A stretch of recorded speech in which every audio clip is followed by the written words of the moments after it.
Poor little girl makes a request to the young billionaire. My classmates laugh at me for not having a dad. Can you be my dad at the school party? What happens next is unbelievable. The bell rang, announcing the end of another day at Rose Hill Elementary School. Children ran through the hallways, their voices echoing off the time-worn brick walls. Callie Morgan clutched her lilac backpack to her chest and waited for the wave of students to pass. Her light brown hair, tied in a simple ponytail, swayed as she walked with slow steps toward the exit. It had been a tough day, tougher than usual. Father and Child Day, Mrs. Johnson had announced, smiling at the class. Tomorrow is our annual party. Remember to bring your dads. Callie sank into her chair, trying to make herself invisible, but invisibility wasn't an option when you're 5 years old and the only kid in the class without a father to bring. Callie has no daddy, chanted Tommy Lewis during recess. His freckled face twisted into a mean smile. So Callie has no daddy. Other children joined in, forming a circle around her. Callie closed her eyes, wishing the ground would open up and swallow her. She's not going to bring anyone, Megan mocked, loud enough for Callie to hear. We've never seen her dad. I don't think she even has one. She didn't respond. Her mother had taught her not to pay attention to taunts. Words only have power if you give it to them, honey, Tessa would say, stroking her hair on the nights Callie cried.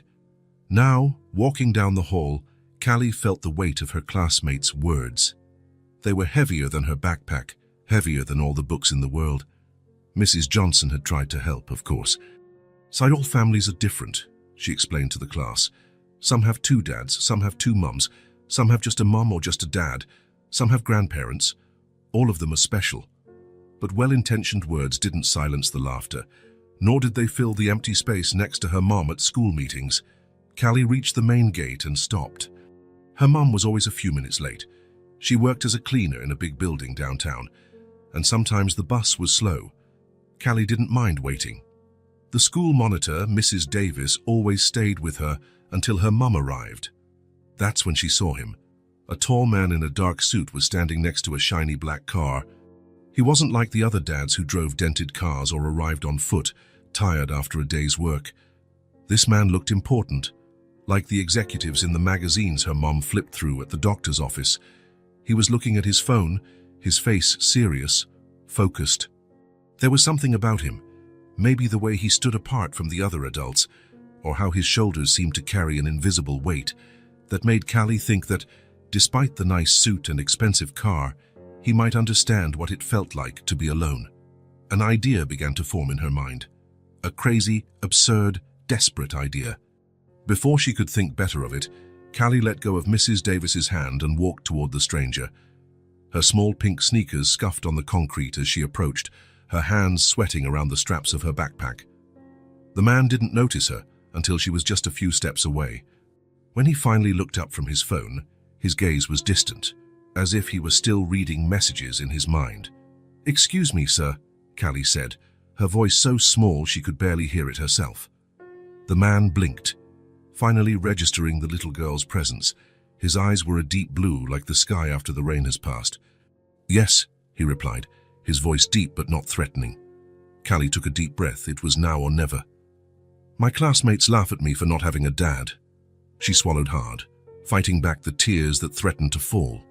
"Can you be my dad just for one day at the school party?" Wes Barrett, CEO of Barrett Enterprises and a young billionaire, had heard many requests in his 30 years of life, requests for loans, for promotions, for second chances, but never, in his entire meteoric career as a businessman, had anyone asked him to be a father, even if it was just for a day.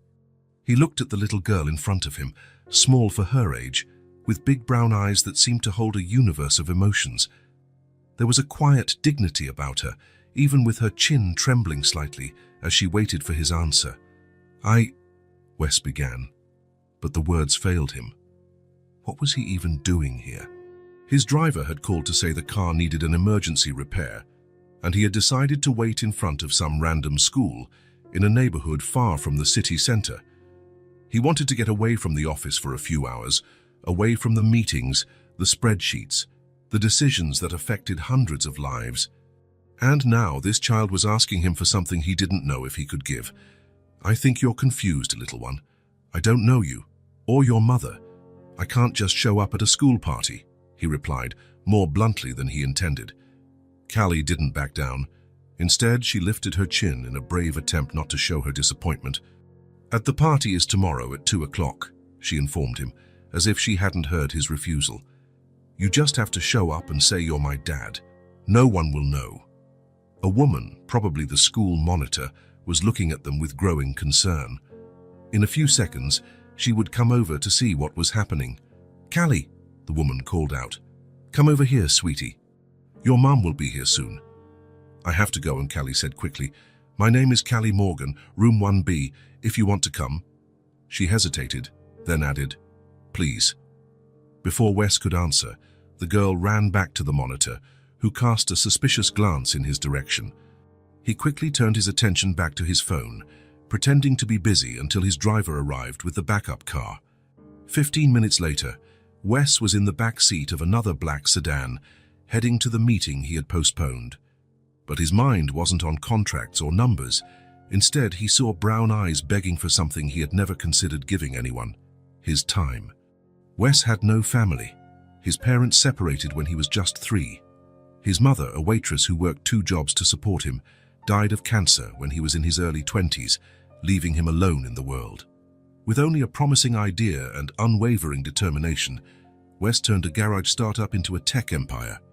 His meteoric rise to becoming a billionaire before 30 made him one of the most recognized faces in the business world, the personification of the American dream, the poor boy who never knew his father and changed his own destiny. Relationships, only professional ones. Friendships, superficial at best. Mr. Barrett, we've arrived, the driver informed him, interrupting his thoughts. The Barrett Enterprises headquarters rose majestically against the afternoon sky. 40 floors of glass and steel, a monument to his success, and somehow, for the first time, it felt empty. The rest of the day passed in a haze. Wes spoke when necessary, signed documents, made decisions. But a part of his mind kept returning to that moment at the school gate. Can you be my dad just for one day? How desperate did a child have to be to approach a stranger with such a request? What did she face daily to get to this point? That night, in his penthouse apartment, Wes poured himself a whiskey and walked to the window. The city sparkled below. Millions of lights, millions of interconnected lives. Somewhere in that urban vastness was a little girl named Callie Morgan, probably lying in her bed, already knowing that tomorrow she would face another day of teasing. Wes picked up his tablet and, almost without thinking, typed the school's name into the search engine. The official page appeared immediately. Rose Hill Elementary School, building the future of the community. A few clicks revealed the events calendar, and there it was. Father and Child Day, 2 p.m., school gym. It would be crazy, completely irrational. He had 3 important meetings scheduled for the next day. People were counting on his presence, on his decisions. But the image of those brown eyes wouldn't leave him. Wes picked up the phone and dialed his assistant. Margot, I need you to rearrange my schedule for tomorrow afternoon. Mr. Barrett. The surprise in her voice was evident. In 5 years of working together, he had never requested a last-minute change without a major reason. Personal commitment has come up, he explained, knowing how strange it sounded. Wes Barrett didn't have personal commitments. Is there a problem, sir? No, Margot. In fact, it might be the exact opposite. After hanging up, Wes returned to the window. The whiskey in his glass remained untouched. For the first time in years, perhaps for the first time since becoming an adult, he was about to do something purely on impulse, not for strategy, not for calculation, not out of obligation. Can you be my dad just for one day? The words kept echoing. For some reason he couldn't explain, that simple sentence had pierced the armor he had built over decades. An unknown little girl, with a lilac backpack and eyes full of hope, had found a crack in the armor that not even his closest partners could penetrate. As he prepared for bed, Wes tried to convince himself he was just doing a good deed. The kind of gesture that would make a good story to tell at some charity dinner. Yes, I once helped a child in need. But deep down, He knew there was something more. There was something about that girl that touched Wes deeply. Maybe it was her hopeful eyes, or the courage to approach a stranger with such a sincere request, or maybe, on a level he could barely admit to himself, it was because he understood. He had also grown up without a father, facing the same questions, the same looks, the same taunts. The difference was that no one had shown up to hold his hand when he needed it most, just for one day. The words echoed in his mind. One day could mean so much to that child. One day could change something, even if it was small. One day that he, Wes Barrett, could give. It wasn't a calculated decision. It wasn't a strategic move. It was purely human, purely instinctive, something the young billionaire rarely allowed himself. Sleep was slow to come, and when it finally did, Wes dreamed of an elementary school, of laughing children, and of a small hand holding his as they walked through the playground together. The next morning, as his driver navigated the city traffic, Wes looked out the window with a strange sense of anticipation. He had chosen a less formal suit, opting for a navy blazer and grey slacks. More appropriate for a school party, he thought. "Where to, sir?" the driver asked. Wes hesitated for only a second. "Rose Hill Elementary School," he replied, the name feeling foreign on his tongue. "And cancel my appointments until the end of the afternoon." The driver nodded, showing no surprise. Years of service had taught him not to question his boss's destinations or decisions. As the car moved through the streets, gradually leaving the downtown skyscrapers behind for simpler neighborhoods, Wes wondered what he would say when he got there. How would he explain his presence? What if the girl's mother was there? What would happen when they found out he was a complete stranger? But above all these questions, one stood out. Why was he doing this? The answer remained hazy, but there was a growing certainty in his chest. For the first time in a long time, Wes Barrett was following not market logic, not business strategy, not the most efficient path, but something he barely recognized in himself, an impulse of the heart. Wes had the car stop across the street, watching the activity at the school gate. Fathers and children were arriving in a steady stream. Some men wore suits, coming straight from work. Others were in casual clothes, jeans and t-shirts with sports team logos. He took a deep breath, adjusted his shirt collar, and checked his watch. 2 o'clock sharp. With one last look in the rearview mirror, he got out of the car. Inside, Callie was waiting on a wooden bench in the main hallway. Her legs dangled without touching the floor, and with every new adult that entered, she craned her neck, her anxious eyes searching for a face she wasn't sure would come. "Callie Morgan." Mrs. Johnson's voice sounded gentle behind her. "Your mother called to say she's at work, but she'll come as soon as she can," she said, running a hand through the girl's hair. "Shall we go to the gym with the others?" Callie hesitated. If she went to the gym now, alone, everyone would see. Tommy and his friends were already there, each with their dads, proudly showing off the adults accompanying them. She could wait a little longer, give it one more chance. "Can I stay here just 5 more minutes?" she asked, her voice almost a whisper. Mrs. Johnson looked at the wall clock. 5 minutes, she agreed. "Then we have to go, okay?" Callie nodded, turning her attention back to the door. 4 minutes. 3. 2. The door opened, and for a moment the sun created a golden silhouette around a tall figure. Callie squinted, unsure. And then, he was there. Wes Barrett walked into the school hallway, completely out of place in his perfectly tailored navy blazer. His eyes scanned the room until they met hers. "Callie?" Her face lit up. In an instant, she jumped off the bench and ran to him. "You came!" she exclaimed, stopping a few feet away, suddenly shy. "I thought you wouldn't come." Wes knelt to be at her level, feeling the curious gaze of Mrs. Johnson from a distance. "I said I would, didn't I?" he replied with a half smile. For a moment, they just looked at each other, two strangers united by an unlikely promise. Then, in a gesture that surprised them both, Callie held out her hand. "The party has already started. We have to go to the gym." Wes took the small hand in his, and together they walked down the hall past Mrs. Johnson, who watched the scene with a puzzled expression. "Mrs. Johnson, this is my dad," Callie introduced, with a confidence that hadn't existed the day before.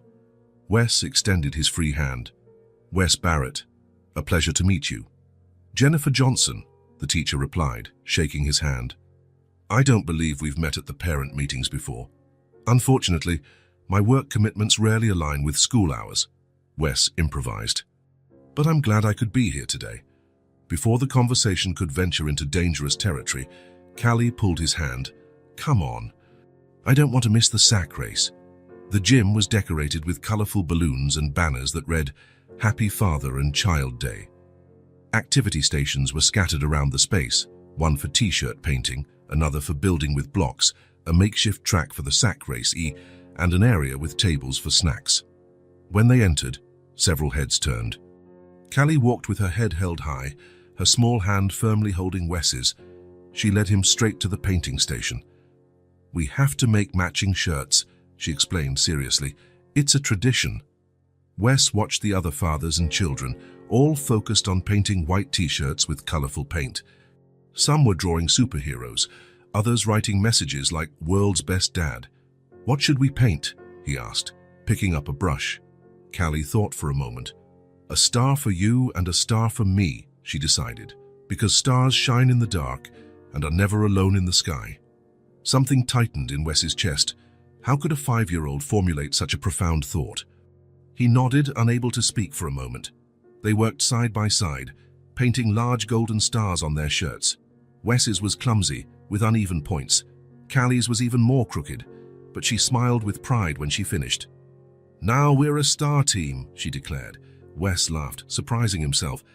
He couldn't remember the last time he had truly laughed, without calculating its effect at some meeting or social event. From t-shirt painting, they moved on to the sack race. Wes, who commanded board meetings with absolute authority, was now hopping awkwardly inside a burlap sack, drawing laughs from Callie and amused looks from the other dads. "You have to jump faster," she shouted, already ahead, hopping with the surprising coordination of a 5-year-old. Wes tried harder, determined not to disappoint her. In the end, they finished in 4th place out of 8 pairs, which Callie considered an absolute victory. "See, we almost won," she said, breathless and beaming. The afternoon continued with building block towers. Theirs collapsed spectacularly, causing more laughter. Drawing with crayons, Callie drew a portrait of him that looked more like an alien. And finally, a snack of sandwiches, fruit and juice. Sitting at a low table, Wes watched Callie eat her peanut butter sandwich, leaving crumbs everywhere. There was a lightness about her now, so different from the sad-eyed girl who had approached him the day before. "Did you have fun?" she asked between bites. "A lot," he answered honestly. And it was true. The missed meetings, the unanswered emails, the postponed decisions, none of it mattered now. For the first time in years, Wes Barrett was fully present in the moment, not thinking about the next move, the next deal, the next problem to solve. "Tommy said you weren't my real dad," Callie commented casually, looking at her juice box. "But I told him he was wrong." Wes felt a lump in his throat. "And what did he say after that?" "Nothing. He got quiet after you won the ring toss game," she smiled. "You threw it really far." A photographer hired by the school was circulating the event, capturing moments between fathers and children. When he approached them, Callie immediately straightened her posture. "Can we get a picture?" she asked the photographer, who nodded. Callie positioned herself next to Wes, as serious as if she were posing for an official portrait. "Smile," she instructed in a low voice. The flash went off once, twice. In the second photo, Wes put his arm around Callie's small shoulders, and they both smiled genuinely. "I'd like a copy of these," Wes said to the photographer. "Both of them, please." As the afternoon wore on, more activities were completed. At some point, Wes noticed he was being watched by a few mothers and a couple of fathers. Maybe they were wondering who the man in the expensive suit was that they had never seen before. Or maybe they just noticed how out of place he seemed, trying to fit into a world of simplicity and childish joy. But none of that mattered. The only opinion he cared about was that of the little girl who was now pulling him to the last activity. A circle dance that left Wes completely awkward, but made Callie roar with laughter. When the clock struck 4:30, Mrs. Johnson announced the end of the party. Parents and children began to say their goodbyes, collecting their creations and belongings. Callie and Wes walked to the main gate, each carrying their newly painted t-shirt. A school secretary handed him an envelope with the photos printed on the spot. "Thank you for coming," Callie said, her voice suddenly small again. "It was the best day." Wes knelt in front of her. "Thank you for inviting me," he replied, surprised by the sincerity in his own voice. Callie hesitated, then asked, "Can you come another day too?" The question hung between them. Wes knew he should say no. This was the deal. One day, just one. Coming back into her life would complicate everything. It would create expectations. It would open doors he didn't know if he could keep open. But looking into those hopeful eyes, remembering the pure joy of those hours, Wes Barrett, the billionaire who never made a decision without analyzing all the angles, answered with his heart. "Yes," he said, smiling. "So I'd like that very much." The smile that lit up Callie's face was worth more than any deal he had ever closed. She threw herself into his arms in an impulsive hug, and for a moment, everything in the world felt perfectly right. Separating, she asked, "Promise." "I promise," Wes replied, knowing that, for the first time in a long time, he was making a promise he was determined to keep, no matter the cost. Saturdays took on a new meaning for Wes Barrett. Before, they were just another day to work without the hassle of meetings, quiet hours in his penthouse office, analyzing reports and planning new acquisitions. Now they were days of parks, ice cream, and conversations with a 5-year-old girl who, in some inexplicable way, had become important in his life. 3 Saturdays had passed since the school party. On the first, Wes took Callie to the zoo. She had never seen an elephant up close, and was so amazed that she insisted on standing in front of the enclosure for almost an hour. On the second, they went to the movies to watch an animated film about robots with feelings. Callie ate popcorn until she felt sick, but assured him it was worth it. On the third Yom, a rainy day took them to the Science Museum, where she ran from exhibit to exhibit, absorbing everything with eager eyes. At each meeting, the routine was the same. Wes would pick Callie up from the door of the small apartment on the second floor of a simple building. She would already be waiting, dressed and anxious, sometimes holding a drawing she had made especially for him. A woman, presumably her mother, would just give a quick wave from the partially open door, without introducing herself or making conversation. On their return, it was the same, a quick thank you, a closing door, and Wes would go back to his world of glass and steel, carrying memories of childish laughter and surprisingly deep questions. On the 4th Saturday, something changed. Wes stood in front of the worn brick building. The paint on the windows was peeling, and the entrance handrail was slightly crooked, but the place was clean and well kept, within the limitations of a working-class neighborhood. He checked the time, 9:30 a.m., precisely as they had arranged. He walked up the stairs to the second floor and knocked on the door of apartment 2B. He heard quick, excited footsteps, Callie's certainly, and then an adult voice saying something in a low tone. The door opened, and for the first time, it wasn't Callie who greeted him, but a young woman. She was a few inches shorter than him, with brown hair tied in a simple bun. Dark circles marked her eyes, which were the same intense shade of brown as Callie's. She wore faded jeans and a light blue blouse, simple but impeccably clean. "Mr. Barrett," she asked, extending her hand. "I'm Tessa Morgan, Callie's mother." Wes shook her hand, noticing the calluses and slightly rough skin, hands that worked hard. "Wes, please," he replied. "It's a pleasure to finally meet you formally." "Likewise," Tessa said, without smiling. There was caution in her eyes, the natural reserve of a single mother facing the stranger who had inexplicably taken an interest in her daughter.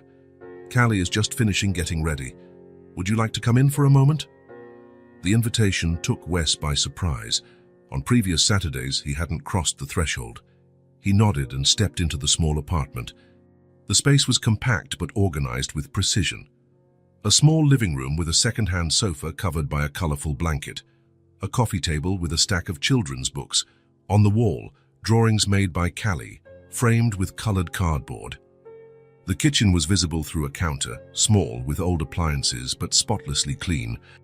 Coffee? Tessa offered, indicating a chair at the kitchen table. That would be great, Wes replied, sitting down.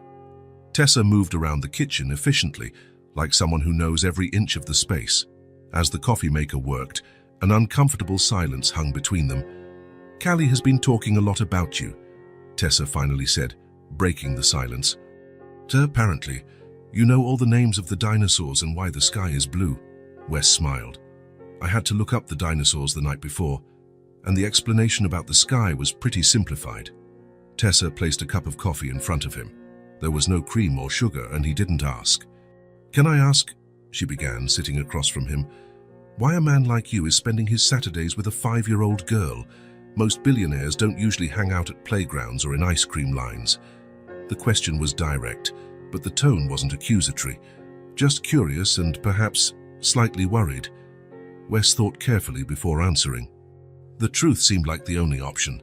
Callie approached me outside the school the day before the Father and Child Day. She asked if I could pretend to be her dad for a day.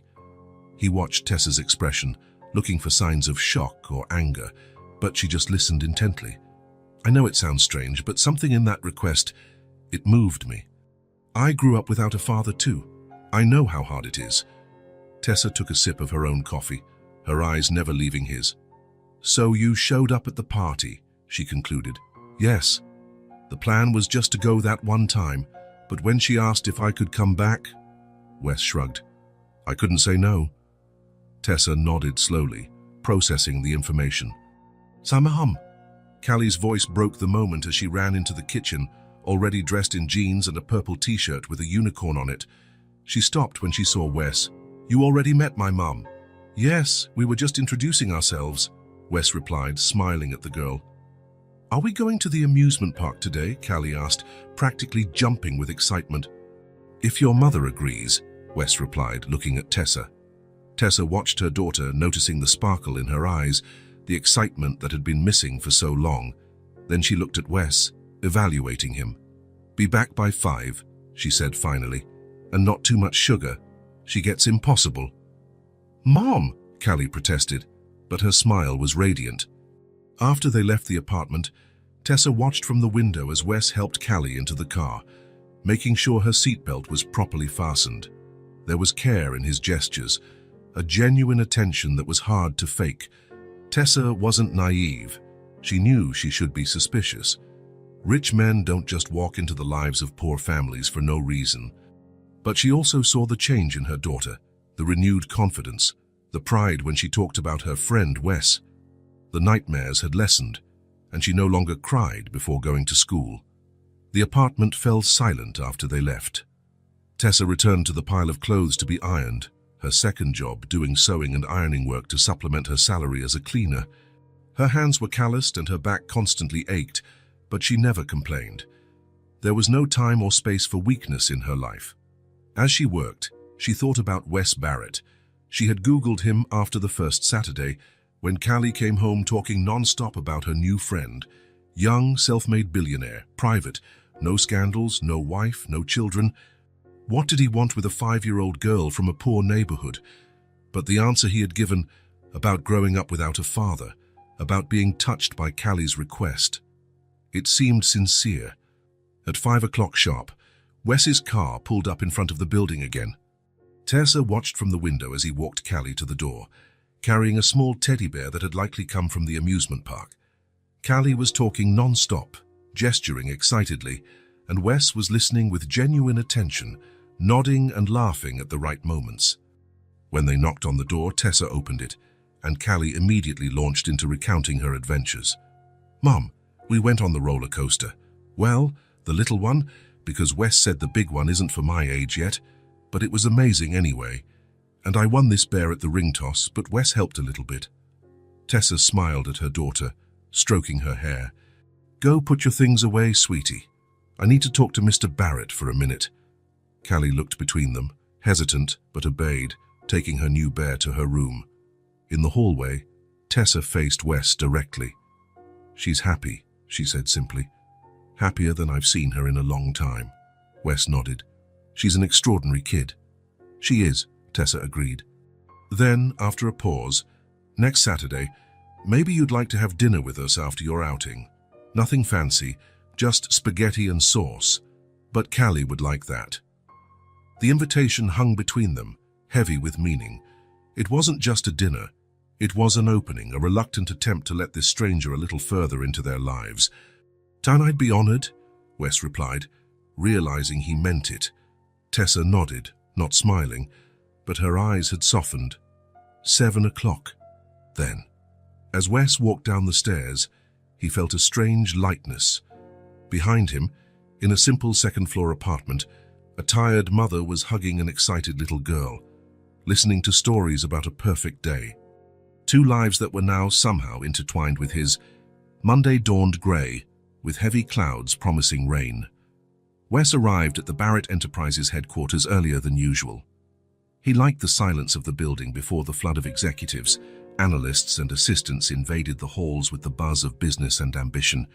6:30 in the morning. The main lobby was still empty, except for the security guards who greeted him with respect. He nodded back, heading for the private elevator that would take him straight to the 40th floor, the top of the building, where his office occupied half the space.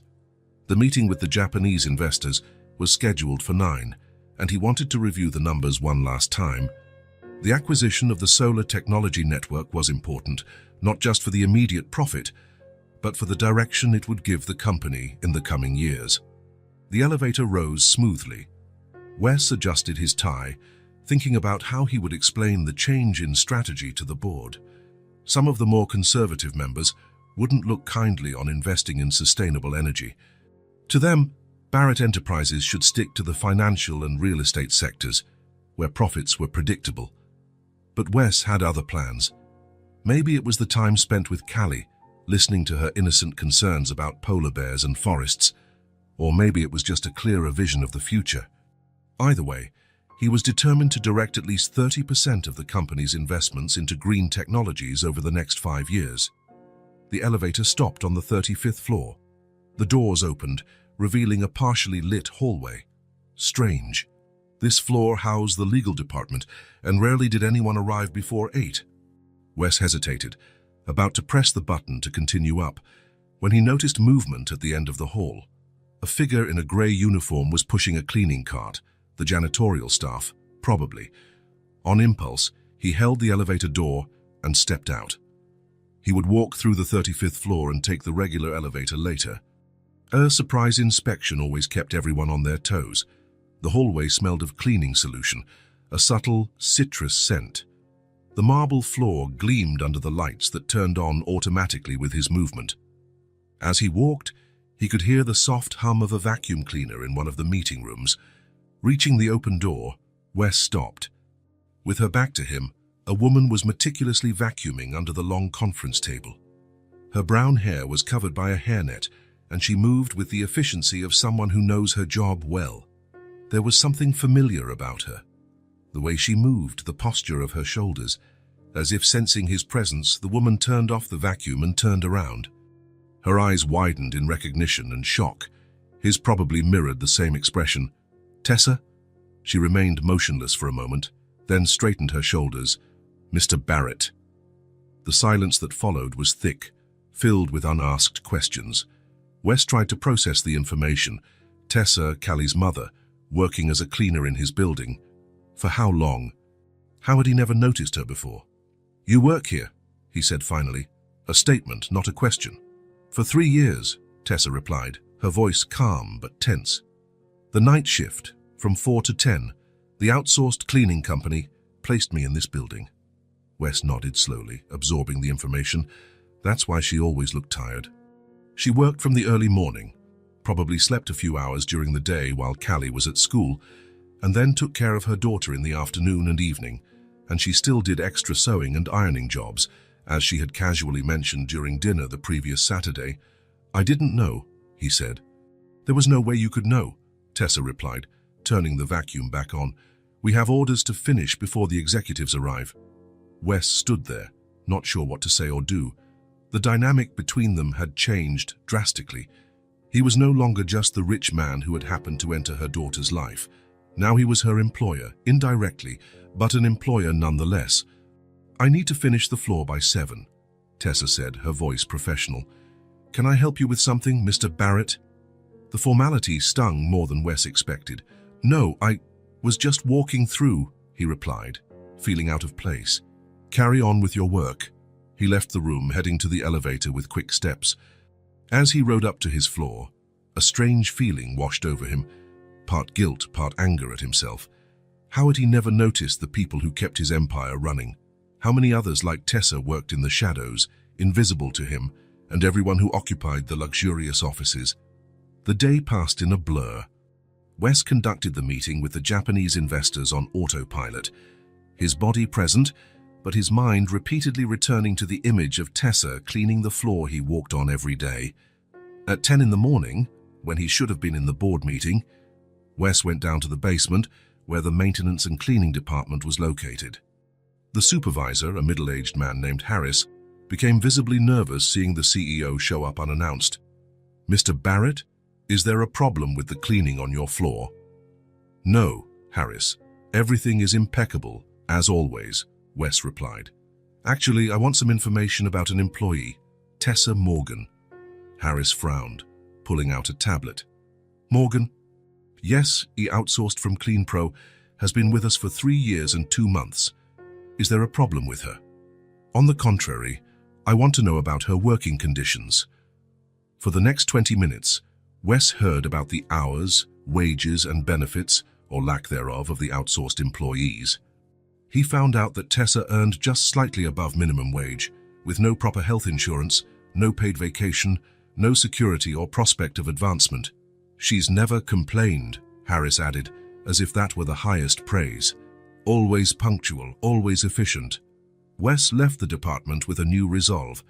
He couldn't change Tessa's situation directly, without drawing undue attention to her, but he could change the system that kept her in that position. At the end of the afternoon, after hours of meetings and calls, Wes asked Margot, his assistant, to find Tessa before she left the building. The conversation had to happen. There was no avoiding it. At 10:15 p.m., Tessa entered his office, still wearing her grey uniform, now covered by a simple coat. Her face showed the fatigue of a long shift, but her eyes held the dignity Wes had noticed before. "You wanted to see me," she said, not making it a question. Wes indicated a chair, but Tessa remained standing. "I'd rather stand." "What is it?" "Is Callie okay?" "Callie is fine, as far as I know," Wes replied. "I wanted to talk about what I found out today." Tessa crossed her arms. "There's nothing to talk about. I work here. You own the building. A coincidence? It's not just a coincidence, Tessa. You've been cleaning the floor where my office is every morning for 3 years, and I never noticed. And why would you?" The question wasn't bitter, just realistic. People like you rarely notice people like me. We're part of the infrastructure, like the plumbing or the electrical wiring. You only notice when something doesn't work. Wes absorbed the blow, recognizing the truth in her words. "I want to change that," he said, "not just for you, but for all the outsourced employees." Tessa tilted her head, sizing him up. "What exactly does that mean?" "For starters, I'm going to terminate the contract with CleanPro and bring all the maintenance services in-house, fair wages, full benefits, opportunities for growth." "Why?" Tessa asked, her gaze piercing. "Because of Callie.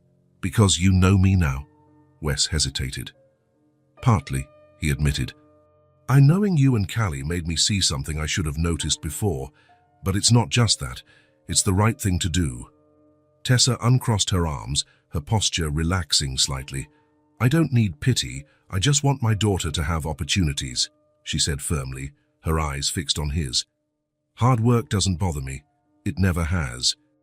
I'll do whatever it takes for her to have a better life than I did." There was pride in her voice, and a determination that Wes deeply admired.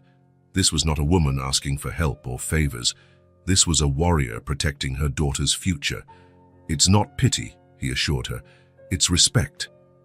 Tessa studied his face for a long moment, then gave a barely perceptible nod. "So I do what you think you have to do with your company," she said. "But I don't want special treatment. If I'm going to keep working here, it will be for the same reasons as before. because I do a good job and because I need the paycheck. Understood. She turned to leave, then paused with her hand on the doorknob. And what about Callie? What happens now? Wes hadn't considered that aspect. How would this change his relationship with the girl? Nothing changes, he replied. If you agree, I'll continue visiting her on Saturdays. This has nothing to do with work. After a moment's hesitation, Tessa nodded. She would be devastated if you disappeared now. Then she left, closing the door softly behind her. In the following weeks, Wes put his promise into practice, though more discreetly than he had initially planned. Instead of a grand corporate announcement, he implemented gradual changes that wouldn't draw specific attention to Tessa. First, the cleaning crew received new equipment, lighter, more efficient vacuums, less toxic products, more ergonomic carts. Small improvements that made the work less strenuous. Then, without fanfare, he reviewed the policy for hiring third-party contractors, stipulating minimum conditions that companies had to offer their employees, including basic health insurance and safe transportation for those working the graveyard shift. In a board meeting, he presented a plan to progressively internalize the maintenance and cleaning services, arguing with cold hard numbers about efficiency and talent retention. The board approved, unaware of the true motivation behind the proposal. For Callie, anonymous gifts began to arrive at school, advanced children's books that Wes knew she would love, an educational tablet with math and science games, professional quality art supplies. When Tessa asked her daughter about the gifts, Callie just smiled and said, "Mrs. Johnson said they came from donors for kids who are good at science." To the apartment, mysterious deliveries arrived, a new refrigerator when the old one broke, a weekly basket of fresh fruits and vegetables that the school was sending as part of a nutrition program, school supplies that were left over from the company's donation drive. Wes knew he couldn't do this indefinitely. Tessa was too observant not to notice, and indeed on a Thursday night, after a month of these small interventions, his phone rang. "I know what you're doing," Tessa said without preamble when he answered. Wes didn't try to deny it. "And it bothers you." "I don't want charity." "It's not charity," he replied. "Consider it an investment in the future." "Whose future?" Her voice was challenging, but there was no real anger in it. "Callie's, yours, mine." There was a long silence. "Why?" she asked finally, her voice softer. Wes considered several elaborate answers, logical justifications for his actions, but in the end he opted for the simple truth. "Because you matter to me." Another silence, this one more thoughtful. "The new fridge is too big for the kitchen," Tessa said finally. "And the fruit baskets are overkill. Nobody eats that much mango." Wes smiled, understanding what she wasn't saying. "I'll adjust that. And Wes," she rarely called him by his first name, "I'm not trying to fix your life. I just want to be part of it." The echo of her own words returned to him with sincerity, made something tighten in his chest. "Thank you," was all he could manage to reply. The following Saturday, when Wes arrived to pick up Callie, Tessa greeted him with a cup of coffee, black, just how he liked it. She didn't thank him for the changes at work, the discreet gifts, the small interventions that made her life a little less difficult. But as he left with Callie, Tessa handed him a small package wrapped in brown paper. "What's this?" he asked. "Open it later," she replied simply. Hours later, after dropping Callie off at home, Wes opened the package in his car.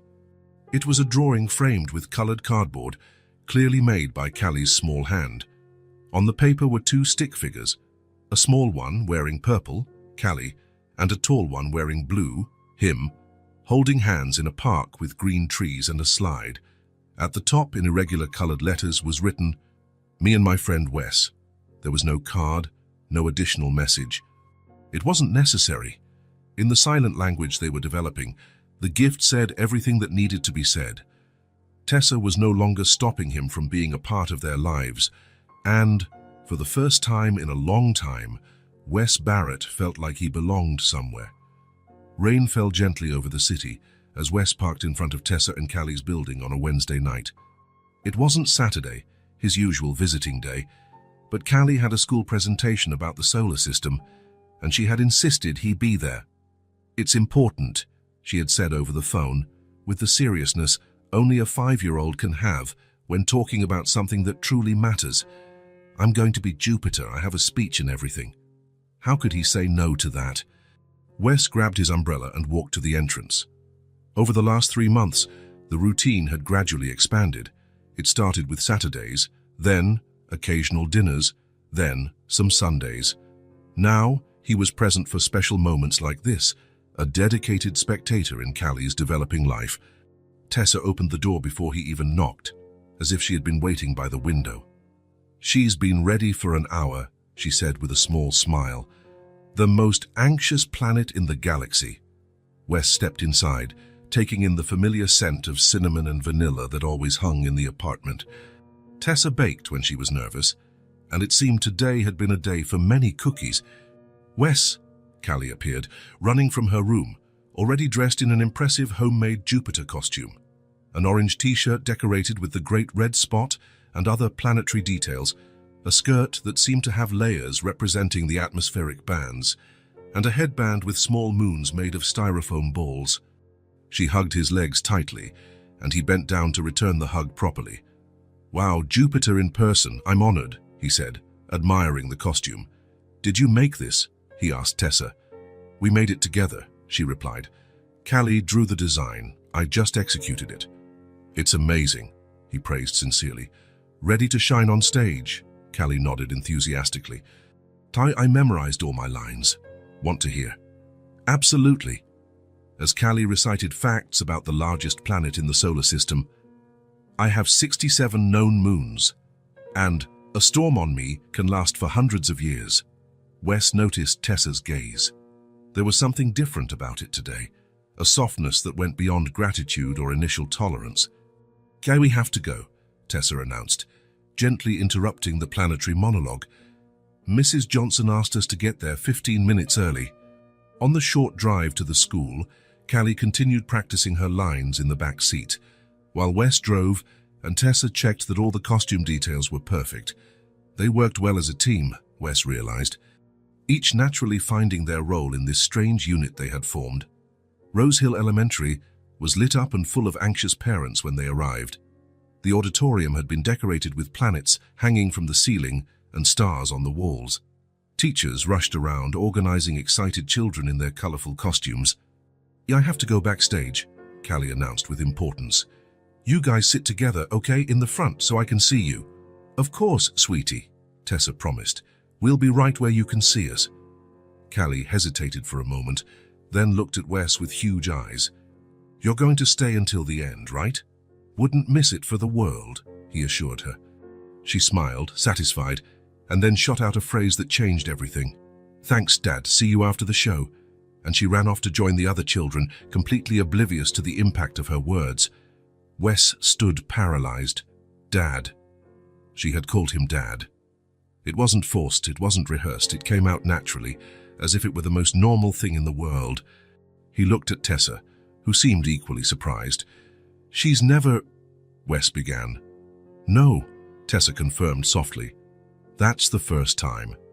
They found seats in the second row, exactly where Callie could see them. Wes sat down, still processing what had just happened. It was something he should have anticipated, considering the time they spent together, the bonds they had been building. But hearing the word, so loaded with meaning, with responsibility, hit him like an unexpected wave. "Are you okay?" Tessa asked, noticing his expression. "Yeah, just—" He searched for the right words. "I wasn't prepared." Tessa nodded, understanding. "She's grown attached to you, more than I imagined would happen." "Does that bother you?" Wes asked, suddenly worried. She thought for a moment, then answered honestly, "I thought it would. But seeing how she blooms when you're around, no, it doesn't bother me. It just worries me. What happens if you get tired of this arrangement?" Her voice was calm, without accusation. "She's already lost one father. She can't lose another." Wes's reply was cut short by the start of the show. The lights dimmed, and Mrs. Johnson walked onto the small stage to introduce Our Cosmic Neighborhood, an educational musical about the solar system. First came the sun, played by a robust boy wrapped in golden yellow fabric. Then Mercury, Venus, Earth, Mars, each planet with its moment in the spotlight and a short speech about its characteristics. When Jupiter took the stage, Wes felt a pride he didn't know was possible. Callie walked with confidence, spinning slowly to show the colorful bands of her costume, and then recited her lines perfectly without hesitating once.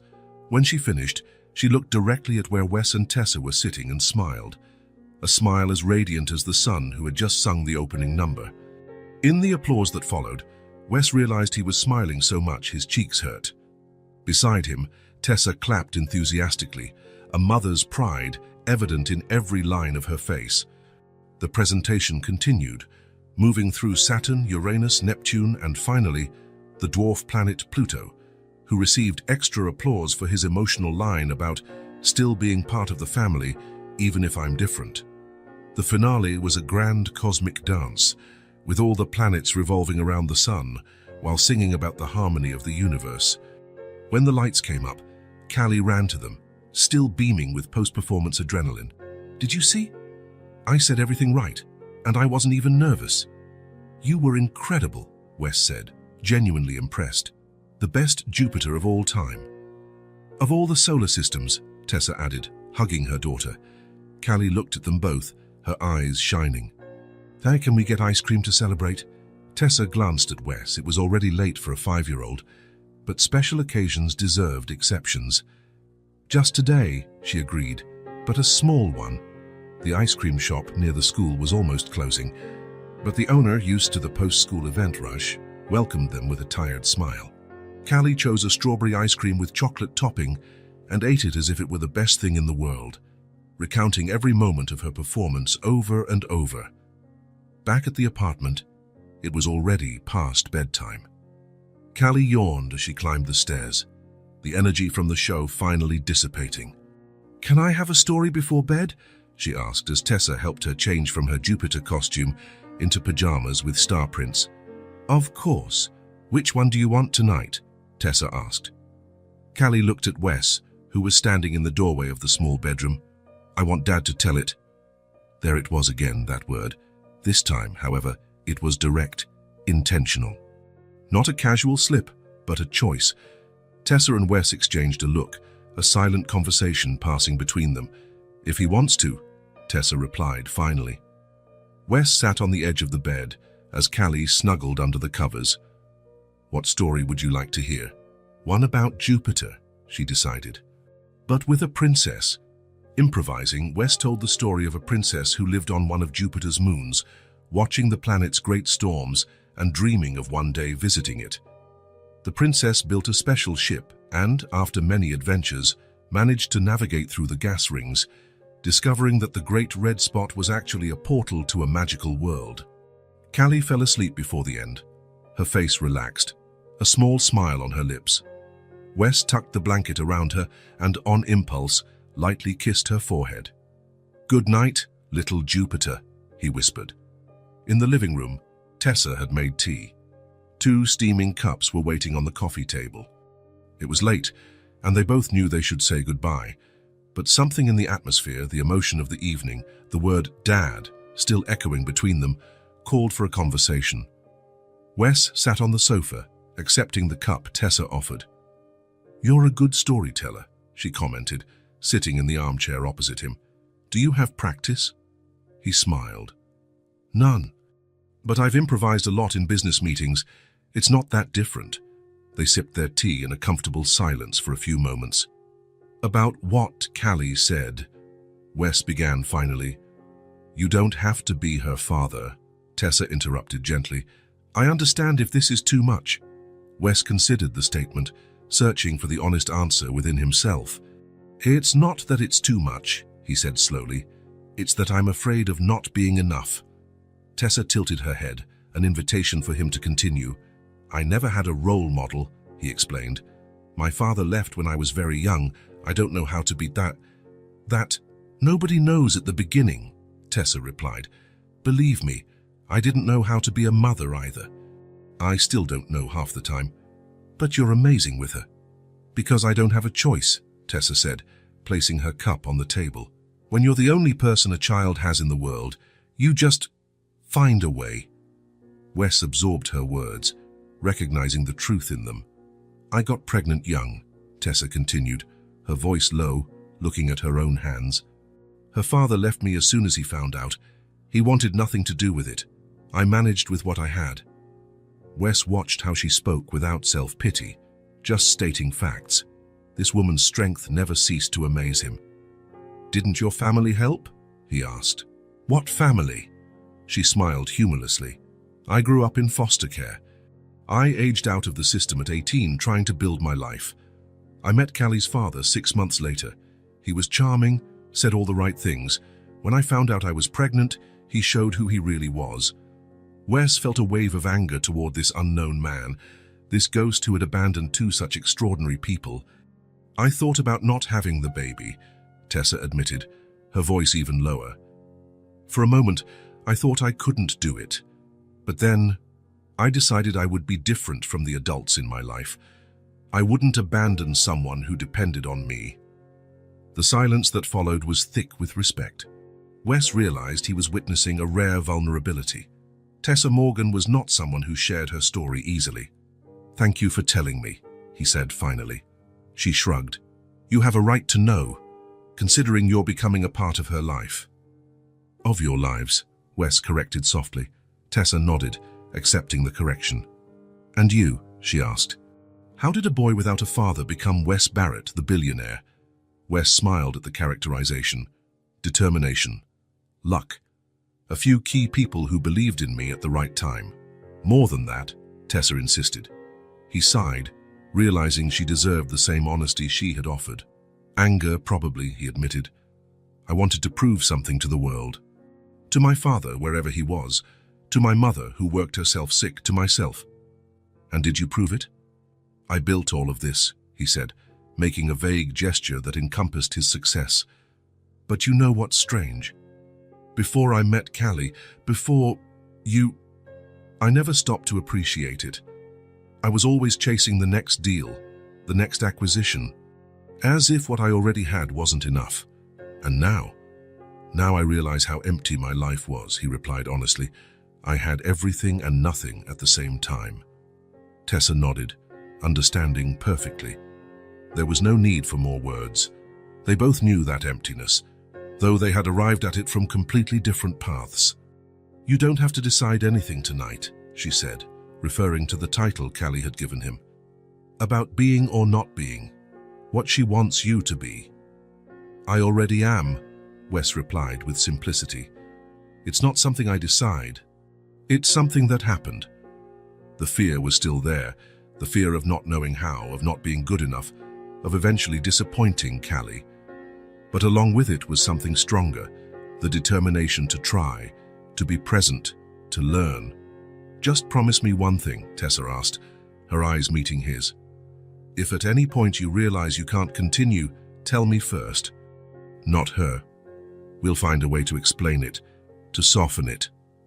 A mother's fierce protection, Wes nodded, deeply respecting that concern.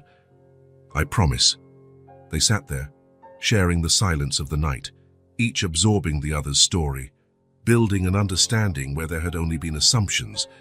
It wasn't romance, there was no flirting, no tension of that kind between them. It was something equally rare, mutual respect, genuine admiration, and the recognition of souls who, somehow, understood each other's loneliness. When Wes finally stood up to leave, he felt different. Something had shifted that night, not just because of the title Callie had given him, but because of the deeper connection that now existed between him and Tessa. "So thanks for the tea," Maddie said at the door, "and for the conversation."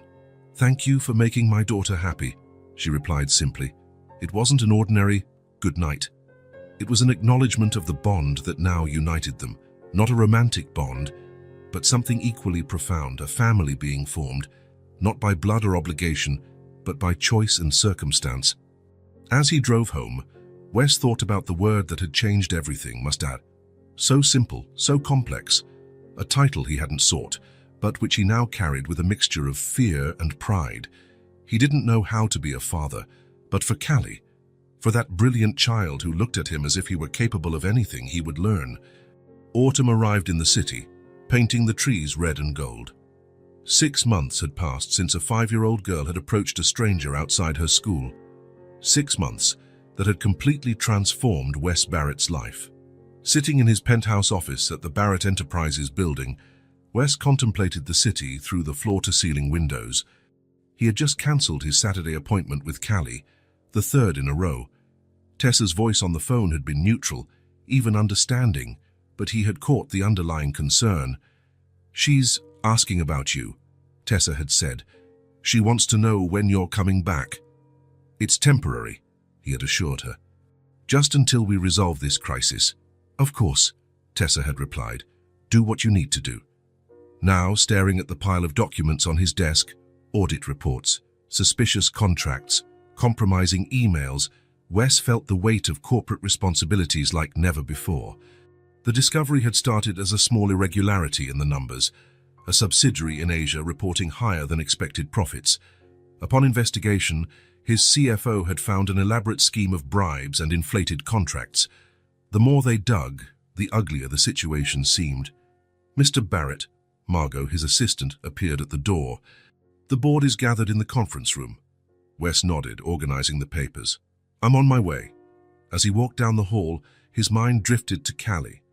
She would be at the park now, maybe playing on the swing she loved so much, or maybe at home, drawing, waiting for a visit that wouldn't come. Guilt hit him, followed by a wave of doubt. Was he getting too involved? Creating an unhealthy emotional dependence, taking up a space that didn't belong to him. The questions had started 2 weeks earlier, after a casual conversation with Marcus Hemmings, one of the oldest board members. During a business dinner, Marcus had asked about the rumors that the city's most eligible bachelor was playing family, with a cleaning lady and her daughter. "Charity is one thing, Wes," Marcus had said with a condescending smile. "But don't delude yourself into thinking you can replace this child's father. You have responsibilities here. People depend on you." Wes had defended his position, of course. He had made it clear that his personal life was not Marcus's business, nor anyone else's. But the words had planted a seed of doubt that grew with each passing day. In the conference room, 12 serious faces stared at him. The corruption scandal hadn't leaked to the press yet, but when it did, and it would be devastating for the company's reputation. "We have 3 executives directly involved," the head of the legal department reported, "and strong indications that at least 2 board members of the subsidiary were aware." Wes nodded, absorbing the information. "Options? Immediate suspension of those involved, a full audit, full cooperation with the authorities," she replied, "and preparing for the impact on the stock when the news breaks." The next few hours were filled with difficult decisions and tense discussions. When the meeting ended, it was past 10 at night. Back in his office, Wes found his phone had 3 missed calls, all from Tessa. His stomach tightened. She rarely called, preferring text messages for quick communications. Before he could call back, Margot entered again. "I'm sorry to interrupt, but Mr. Zhao is on the line. It's late in Shanghai. He insists it's urgent." Wes hesitated, looking at the phone. "Put him on line 1, and, Margot, cancel my appointments for tomorrow, all of them." "Yes, sir." The call with the Chinese executive lasted almost 2 hours. When it was over, Wes was too exhausted to even check his messages. He lay down on the sofa in his office, promising himself he would call Tessa in the morning. But the morning brought new crises. The press had gotten wind of the scandal. The company's stock began to fall. The board demanded his constant presence, his leadership, his full attention. The days turned into a week. A week became 2. The Saturdays with Callie, the dinners with Tessa, the bedtime stories, all were swallowed by the avalanche of corporate problems. At some point, Wes realized he hadn't returned Tessa's calls. He hadn't properly explained his absence. Just quick messages, vague promises that he would be back as soon as he could. In the 3rd week of the crisis, as the waters finally began to calm, Wes woke up with a painful clarity. He was doing exactly what he feared most. He was disappearing from Callie's life, just as his own father had disappeared from his. That morning, in the meeting with the executives, he was distracted. His mind wandered to the small apartment across town, to the little girl who now called him Dad. "Wes." The voice of Sarah, his CFO, brought him back to reality. "Do you agree with the strategy?" He looked at her, then at the other faces around the table. "Pardon me," he said, shifting in his chair. "I need a moment." Leaving the room, Wes walked to his office and closed the door. He needed to call Tessa. He needed to explain, to fix things, but when he picked up the phone, he felt paralyzed. What would he say? That the company was more important, that he was having doubts about his role in their lives? No explanation seemed adequate. As he hesitated, Margot knocked on the door. "I'm so sorry to interrupt, but Mr. Hemmings is here with the public relations team. The press conference has been moved up to an hour from now." Wes sighed, putting the phone back on his desk. "I'll be there in a minute." And so another day passed without contact. In Tessa's small apartment, Callie looked out the window, her chin resting on her hands. She had spent the morning like this, watching the street, waiting for a black car that didn't appear. "Honey, come and eat," Tessa called from the kitchen. "I made pancakes, your favorite." Callie didn't answer immediately. When she finally turned around, her eyes lacked their usual sparkle. "He's not coming today either, is he?" Tessa's heart ached. 3 weeks without visits. 3 weeks of empty promises and vague explanations. "He's busy with work, Callie. Adults sometimes have big problems to solve." "Oh, but he always came before, even when he was busy," Callie argued, her voice small. "Does he not want to be my daddy anymore?" Tessa swallowed hard, choosing her words carefully. "Wes cares a lot about you. I'm sure he'll come as soon as he can." But with each passing day, Tessa herself felt the doubt growing. It wasn't just the visits that had stopped, but also the calls, the messages. It was as if Wes Barrett had reconsidered his involvement and opted for a gradual withdrawal. She had seen the news, of course. She knew about the scandal at his company, the investigations, the accusations. But she also knew that a 2-minute phone call to explain the situation wouldn't be impossible. Not even for the busiest man in the world. "I'm not hungry," Callie said, turning away from the window. "Just a little bit, please," Tessa insisted. "You barely touched your dinner last night." Reluctantly, Callie sat at the table and picked up her fork. She ate a few bites to please her mother, but without enthusiasm. Her appetite had diminished along with her joy in recent days. Tessa watched her daughter with growing concern. Callie had always been a vibrant child, full of energy and curiosity. Now she was quiet, withdrawn. The laughter that once filled the apartment had become rare. "How about we go to the park today?" Tessa suggested, trying to cheer her up. "We can take bread for the ducks." "I don't want to," Callie replied, pushing her plate away. "Can I go to my room?" Tessa nodded, watching as the girl walked away, dejected. The void Wes had left was palpable, like a hole in the fabric of their lives. Tessa realized, with a mixture of sadness and anger, how dependent they had become on his presence. Part of her wanted to hate him for it, for coming into their lives, making himself necessary and then disappearing. But another part understood the pressures he faced, the magnitude of the problems at his company. The next morning, Callie woke up with a slight fever. Her normally bright eyes were dull and she complained of a headache. "I don't want to go to school," she murmured, huddled under the blanket. Tessa sat beside her, placing a hand on her forehead. It was warm, but not alarmingly so. "Okay, you can stay home today. I'll call Dr. Patterson." The doctor could see them late in the afternoon. After a thorough examination, he frowned, confused. "Physically, I don't see anything concerning," he told Tessa in a low voice, while Callie flipped through a magazine in the waiting room. "The fever is low, her lungs are clear, her throat is normal. It could be a mild virus, but, Tessa prompted. "But she seems emotionally withdrawn. Has something happened? Any stress at school, a change at home?" Tessa hesitated, then briefly explained about Wes and his sudden withdrawal. The doctor nodded, understanding. Children often manifest physical symptoms when they are emotionally distressed. The fever might be real, but the cause could be more psychological than viral. "What can I do?" Tessa asked, feeling helpless. "So keep her comfortable, monitor the fever, and then maybe it's time for a frank conversation about her relationship with this man." Tessa thanked him, but as she left the office, she knew that any frank conversation would only make things worse. How do you explain to a 5-year-old that the man she had started to see as a father simply had other priorities? At home, Callie lay on the sofa, hugging the teddy bear Wes had given her months ago. She seemed smaller and more fragile, lost in thoughts she couldn't express. "Want me to read you a story?" Tessa offered, sitting beside her. "I want the story about the king of the blue planet," Callie replied in a low voice. "The one Dad tells." Tessa felt a lump in her throat. "I don't know that one, sweetie. Can you tell it to me?" But Callie just shook her head, hugging the bear tighter. That night, after Callie finally fell asleep, Tessa stared at her phone for long minutes. She had tried calling Wes several times in the past weeks, always going to voicemail. Her texts received brief and increasingly sparse replies. Maybe it was time to accept reality. Wes Barrett had moved on. The family experiment was over. Better to cut ties now, before Callie got even more attached. But then she remembered the look in his eyes when he told Callie stories, the way they laughed together, sharing jokes only they understood.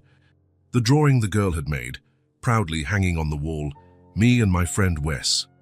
With trembling fingers, Tessa typed one last message, short and direct. "She misses you." She sent it before she could change her mind and put the phone aside, not expecting a reply. Wes was in his car, driving home after another exhausting day, when the message arrived.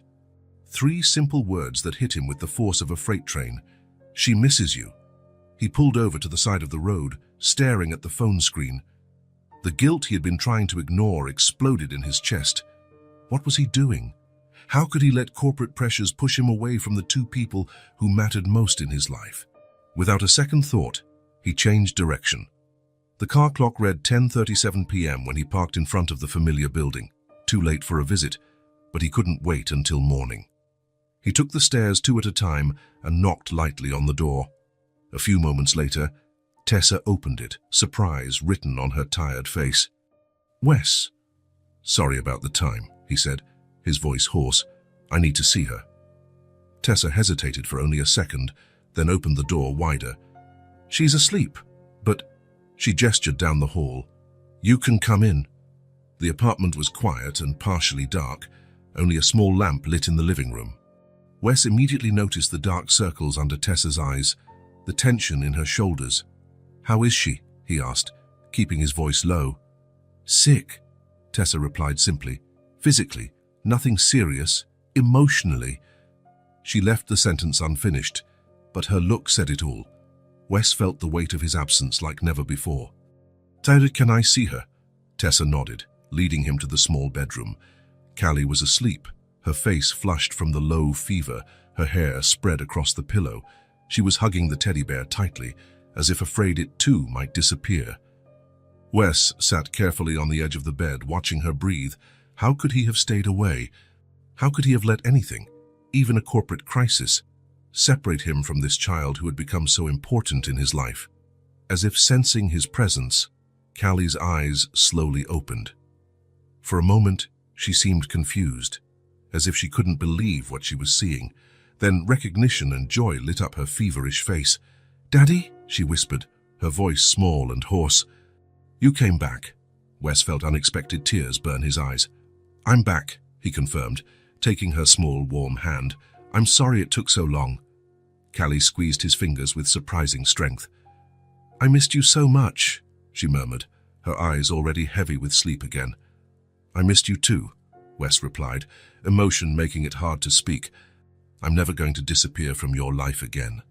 A small smile touched Callie's lips before she drifted back to sleep, still holding his hand tightly. Wes remained there, motionless, feeling the weight of the promise he had just made. It was not a light promise, nor one made in the heat of the moment. It was a commitment that would redefine his priorities, his life. From the doorway, Tessa watched the scene in silence, her own heart torn between hope and caution. Part of her wanted to believe his words. Another part feared that in the next crisis, he would disappear again. But for now, on that quiet night, with the moon shining through the bedroom window, there was peace. The emptiness that had taken over the house in recent weeks had been filled again by the presence of this man who, in some inexplicable way, had become essential in their lives. And whether that peace would last or not, Only time would tell. The Saturday sun warmed the city as Wes parked in front of Tessa and Callie's building. He had planned the day meticulously. First the toy store Callie mentioned so often, then lunch at her favorite restaurant, and finally an afternoon at Central Park, a perfect day for an important conversation. Since his return 3 weeks ago, after his brief but painful absence, Wes had reflected a lot on his place in Callie's life. The doubts that had once plagued him, whether he was taking up a space that didn't belong to him, whether he had the right to call himself a father, had been replaced by a quiet certainty. The crisis at the company, now under control, had taught him a valuable lesson about priorities. Callie was waiting at the entrance, as always, hopping from one foot to the other. She wore denim overalls and a yellow t-shirt with a sunflower design. Her hair was in 2 braids, probably Tessa's handiwork. "You're here!" she exclaimed when she saw him, running to hug his legs. Wes bent down, returning the hug properly. "Punctual as always, ready for our special day." She nodded enthusiastically. "Mommy said we're going to the toy store. Can I pick anything?" "Anything reasonable," Wes replied with a smile. "I don't think a real elephant would fit in the apartment." Callie laughed, a sound that still warmed Wes's heart every time he heard it. Tessa appeared at the door, holding Callie's small lilac backpack, the same one she wore the day she met Wes. "There's a jacket in there in case it gets colder later," she explained, handing the backpack to Wes. "And some snacks. Oh, and the motion sickness medicine, if you guys go on any spinning rides." Wes took the backpack, noticing how Tessa seemed more rested lately. Since he had returned and reorganized his time, delegating more responsibilities at the company, setting clear boundaries between work and personal life, a new stability had settled into their lives. "Don't worry," he assured her. "We'll have a quiet day."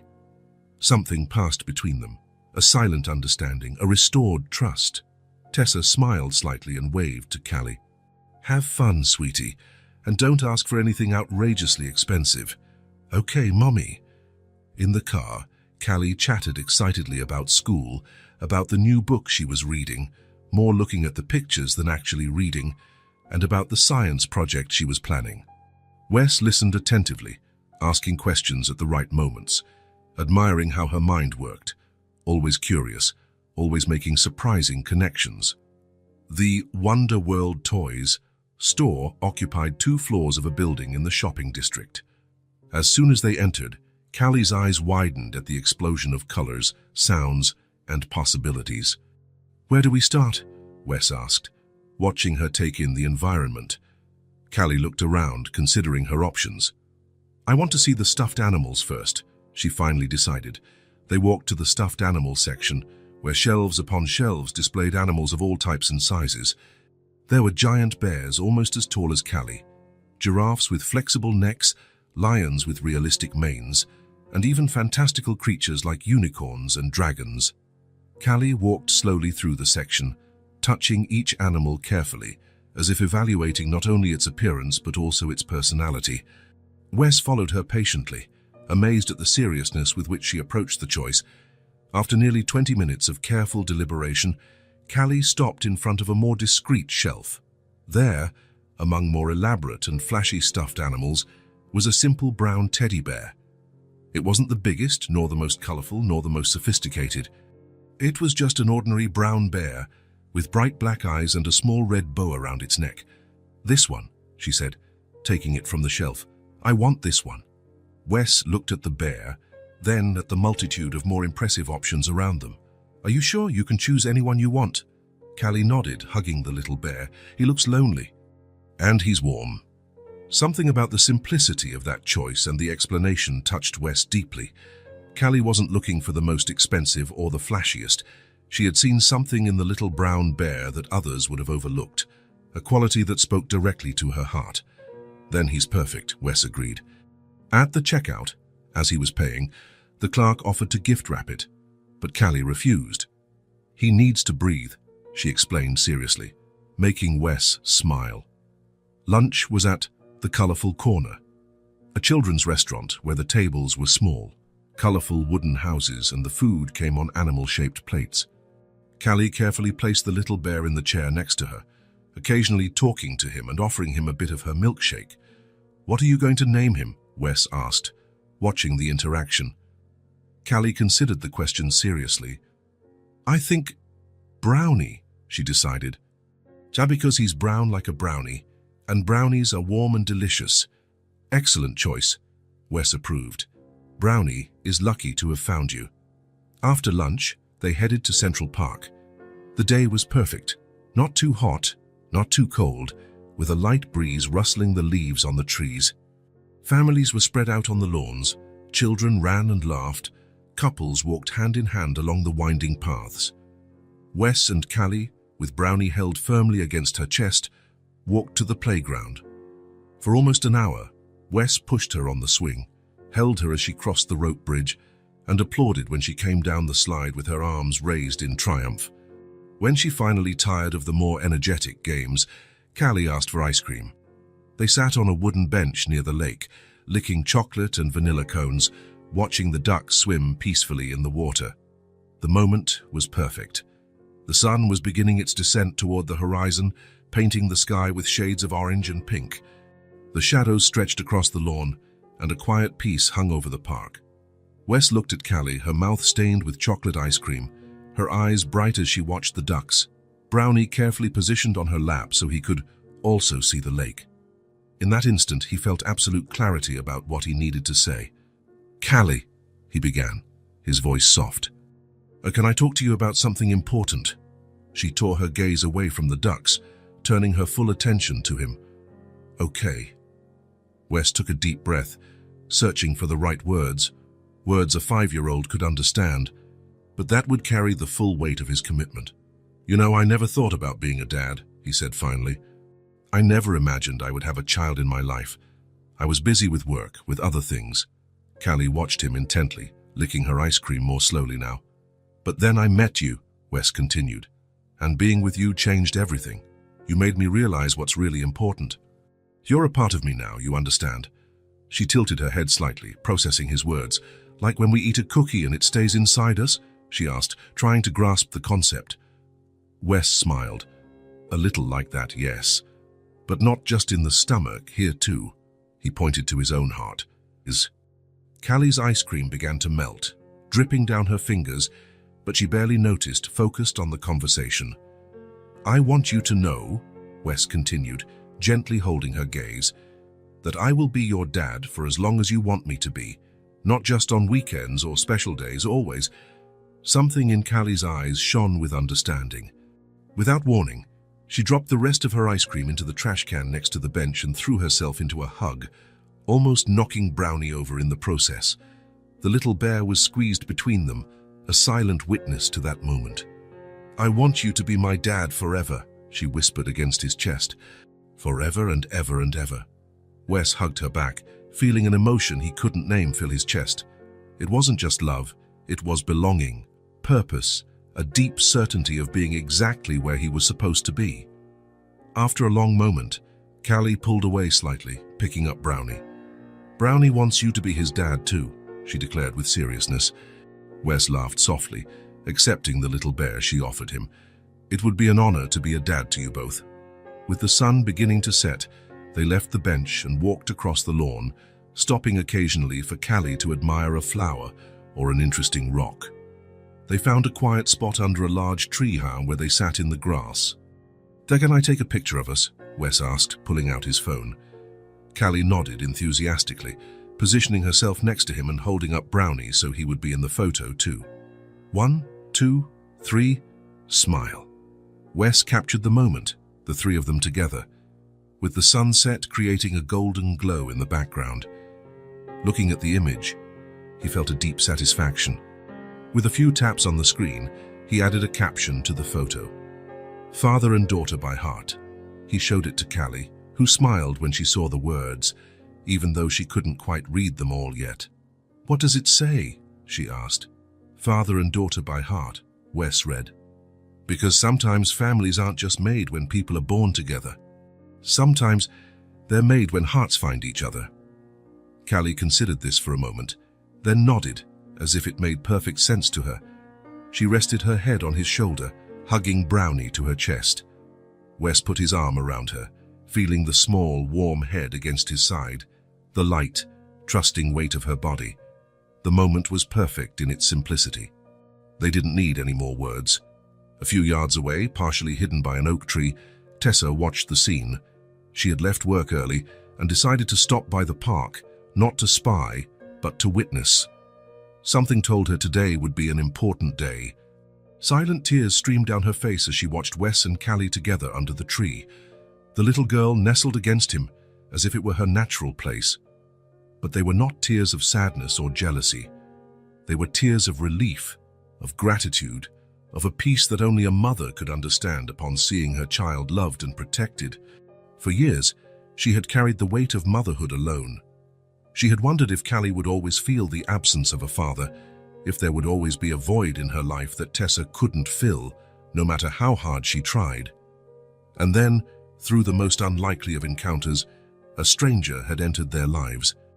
Not a savior, not a prince charming, but a real man with his own flaws and fears, who had chosen to love her daughter not out of obligation, but by choice. Tessa wiped the tears with the back of her hand, a small smile forming on her lips. She didn't approach. That moment belonged to them, but as she turned to leave, she carried with her a comforting certainty. They were a family now.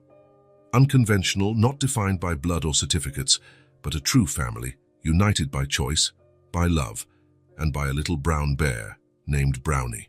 If this story touched your heart, subscribe to the channel and turn on notifications so you don't miss the next ones. Leave a like because it helps this story get recommended to more people. See you in the next story.